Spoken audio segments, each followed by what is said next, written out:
दैनिक पाठ्य योजना जिसमें कक्षा 8 विषय भौतिक विज्ञान कालांश दिनांक प्रकरण घर्षण जिसमें अवधि 35 मिनट की है। विद्यालय का नाम जिसमें आप इंटर्नशिप कर रहे हो या ब्लॉक टीचिंग कर रहे हो। जिसके बाद शिक्षण उद्देश्य जिसमें आपको 2 कॉलम बनाने, पहला शिक्षण उद्देश्य और दूसरा अपेक्षित व्यवहारगत परिवर्तन। जिसमें पहला उद्देश्य ज्ञान, विद्यार्थी घर्षण की परिभाषा का प्रत्यास्मरण कर सकेंगे, विद्यार्थी घर्षण से संबंधित नियमों एवं तथ्यों का प्रत्याभिज्ञान कर सकेंगे। अवबोध जिसमें विद्यार्थी घर्षण से संबंधित तथ्यों का व्याख्या कर सकेंगे, विद्यार्थी विभिन्न पृष्ठों के मध्य लगने वाले घर्षण बल की व्याख्या कर सकेंगे। अनुप्रयोग जिसमें विद्यार्थी घर्षण से संबंधित तथ्यों का दैनिक जीवन में उपयोग कर सकेंगे, विद्यार्थी घर्षण से संबंधित तथ्यों का नवीन परिस्थिति में उपयोग कर सकेंगे। इसके बाद कौशल जिसमें विद्यार्थी घर्षण से संबंधित चित्रों को सरलता से, शीघ्रता से व शुद्धता से हल कर सकेंगे। अभिरुचि जिसमें विद्यार्थी की घर्षण विषय के प्रति जिज्ञासा प्रवृत्ति विकसित होगी, विद्यार्थी की घर्षण विषय से संबंधित अधिक से अधिक प्रश्न पूछ सकेंगे। अभिवर्ती जिसमें विद्यार्थियों की घर्षण विषय के प्रति वैज्ञानिक दृष्टिकोण विकसित होगा। सहायक सामग्री जिसमें ब्लैक बोर्ड, संकेतक, चार्ट, मॉडल। शिक्षण विधि है प्रविधि जिसमें प्रदर्शन युक्त व्याख्यान विधि एवं प्रश्नोत्तर प्रविधि। पूर्व ज्ञान विद्यार्थी सतह के विभिन्न प्रकार व घर्षण की सामान्य अर्थों में जानकारी रखते हैं। प्रस्तावना जिसमें आपको 3 कॉलम बनाने, पहला क्रम संख्या, दूसरा छात्राध्यापक क्रिया, विद्यार्थी क्रिया। जिसमें पहला उद्देश्य हाथ में प्रदर्शित वस्तु क्या है, गेंद, गेंद को लुढ़काने पर गेंद की स्थिति में परिवर्तन को क्या कहते हैं, गति, जब गेंद की गति में क्या परिवर्तन दिखाई दे रहा है, कुछ समय बाद गति धीमी हो जाती है, कुछ समय पश्चात गेंद की अंतिम स्थिति क्या होगी, गेंद रुक जाएगी, गतिशील गेंद क्यों रुक जाती है, संशयात्मक। जिसके बाद उद्देश्य कथन करेंगे। आज हम घर्षण व घर्षण बल को प्रभावित करने वाले कारकों का अध्ययन करेंगे।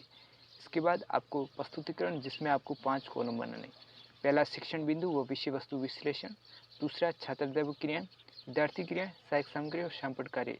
जिसमें पहला उद्देश्य घर्षण जिसमें विकासात्मक प्रश्न, छात्राध्यापक प्रयोग करते हुए प्रश्न पूछेंगे। प्रदर्शित वस्तु का नाम बताइए, मेज एवं पुस्तक, मेज पर पुस्तक को रखकर दाईं ओर धकेलने पर क्या होता है, पुस्तक कुछ दूरी पर जाकर रुक जाती है। मेज पर रखी पुस्तक को यदि बाईं दिशा में धकेलने पर क्या होता है, पुस्तक कुछ दूरी पर जाकर रुक जाती है। पुस्तक पर थोड़ी दूरी तक गिरने का क्या कारण है, संशयात्मक। जिसके बाद छात्र अध्यापक कथन करेंगे। वह बल जो किसी वस्तु की गति का विरोध करे घर्षण बल कहलाता है। घर्षण बल की गति की दिशा के विपरीत दिशा में लगता है घर्षण बल, और बाईं दिशा में बल लगाने पर घर्षण बल दाईं दिशा में लगता है। विद्यार्थी क्रिया में विद्यार्थी ध्यानपूर्वक सुनेंगे, महत्वपूर्ण बिंदु अपनी अभ्यास पुस्तिका में नोट करेंगे। इसके बाद श्यामपट कार्य जिसमें वह बल जो किसी वस्तु के गति का विरोध करे उसे घर्षण बल कहते हैं। शिक्षण बिंदु जिसमें घर्षण बल को प्रभावित करने वाले कारक, जिसमें विकासात्मक प्रश्न, छात्राध्यापक प्रयोग करते हुए प्रश्न पूछकर प्रदर्शित वस्तु का नाम बताइए, ईंट, लकड़ी का तख्ता, सेल, मेज, कपड़ा, रेत एवं स्केल।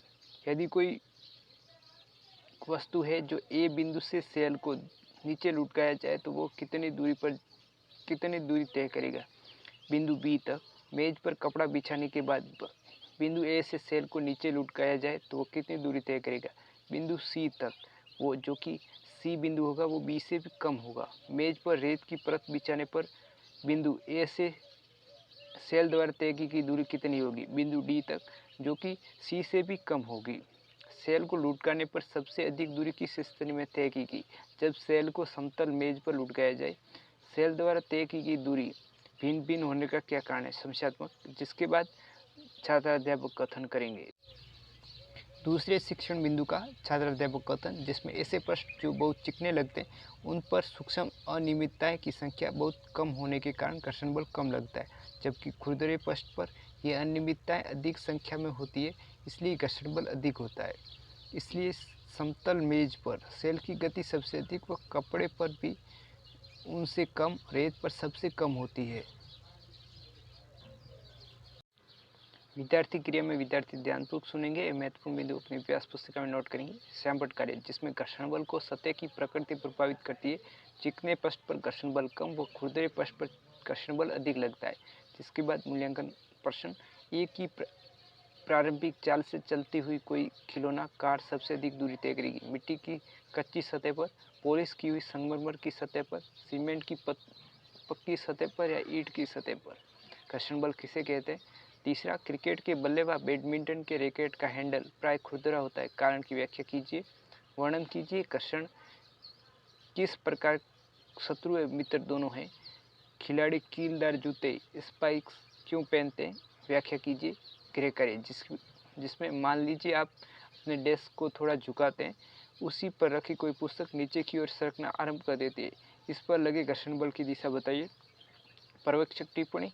आपका बहुमूल्य समय देने के लिए धन्यवाद। जय हिंद।